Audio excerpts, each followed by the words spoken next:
Sebuah rumah yang dijadikan tempat usaha karangan bunga di Jalan Andi Pangeran Petarani 2, Makassar, Sulawesi Selatan ini terbakar pada 12 September 2024 kemarin.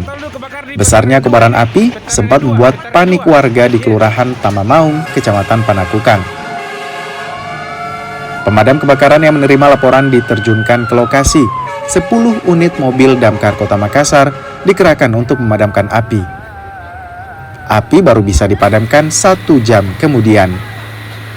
Usaha karangan bunga, jadi yang terbakar itu ada 3 titik, rumah pemilik dengan tempat usaha, terus kemudian rumah kos, ditambah dengan rumah penduduk di sebelah terdampak 1.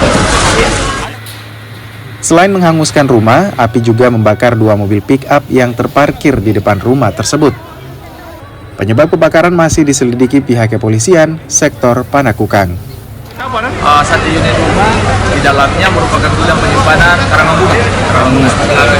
Tembus ke belakang ada tempat kontrakan. Awalnya juga terdampak. Ini penyebab kebakaran seperti apa? Masih dalam tahap penyelidikan. Nanti tim dari Polsek Panakukang akan menyelidikan penyebab daripada kebakaran. Polisi memeriksa sejumlah saksi dan melakukan olah TKP untuk memastikan penyebab kebakaran. Tak ada korban dalam peristiwa ini.